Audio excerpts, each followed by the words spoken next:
Hello दोस्तों, welcome to my channel. दोस्तों, आज के इस वीडियो में मैं आपको रॉ के बारे में 13 खतरनाक बातें बताऊंगा। किसी देश की खुफिया एजेंसी अपने देश की सुरक्षा के लिए कुछ भी करने को तैयार रहती है। और जब हम बात करते हैं विश्व के खुफिया एजेंसियों की, तो भारत के रिसर्च एंड एनालिसिस विंग का नाम हमारे जहन में सबसे पहले आता है, जिसे हम आमतौर पर रॉ के नाम से भी जानते हैं। भारत के खुफिया एजेंसी रॉ की स्थापना सन 1968 में चीन और पाकिस्तान से युद्ध होने के बाद की गई थी। और तब से रॉ ने न सिर्फ भारत में आतंकवाद को पनपने से रोका है, बल्कि पाकिस्तान जैसे कई देशों के नाकामयाब मंसूबों को भी नाकामयाब किया है। रॉ के इस काम में इतनी सुरक्षा के दुश्मन देश में बिना किसी कार्रवाई की भनक लगी किसी भी काम को अंजाम दे सकता है। दोस्तों, अगर आपने हमारे चैनल को सब्सक्राइब नहीं किया हो तो सब्सक्राइब कर लीजिए और बेल आइकन को प्रेस करना ना भूलिए। दोस्तों, आज के इस वीडियो में मैं आपको 13 खतरनाक रॉ के बारे में, खुफिया एजेंसी के बारे में बताऊंगा। फैक्ट नंबर 1, रॉ का गठन 1962 के भारत चीन युद्ध और 1965 के भारत पाकिस्तान युद्ध के बाद सरकार द्वारा सुरक्षा की जरूरतों को महसूस करते हुए किया गया था।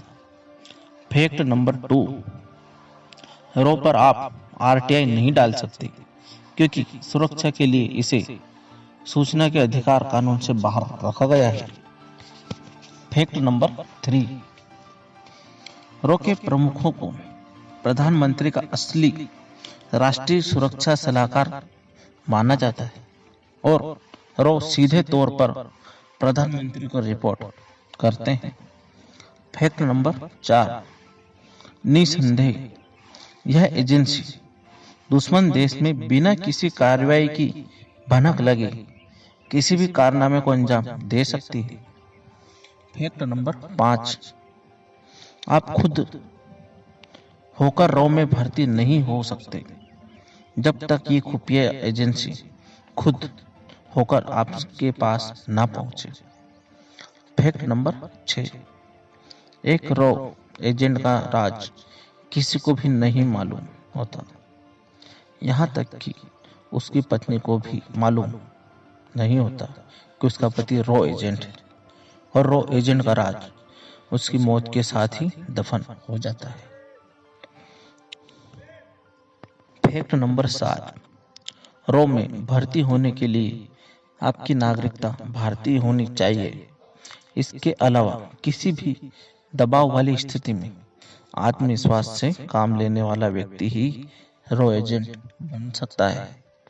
फैक्ट नंबर 8, रॉ विदेशी मामलों, अपराधियों और आतंकियों के बारे में पूरी जानकारी रखती है और अपने देश की सुरक्षा के लिए ये किसी को भी टारगेट बना सकती है। फैक्ट नंबर 9, रॉ में काम करने के लिए निष्ठा और देश के प्रति वफादार रहना सबसे जरूरी है, क्योंकि रॉ एजेंट्स भारत देश के लिए कुछ भी कर गुजरने को तैयार रहते हैं। फैक्ट नंबर 10, रॉ एजेंट्स का अमेरिका, यूके और इजराइल में ट्रेनिंग दी जाती है ताकि वो खतरनाक परिस्थिति में किसी भी काम को अंजाम दे सके। फैक्ट नंबर 11, मिशन पूरा होने के बाद एजेंट्स रॉ एजेंसी को छोड़ सकते हैं, बशर्ते उन्हें जिंदगी भर इस बात को राज ही रखना होगा कि वो एक रॉ एजेंट थे।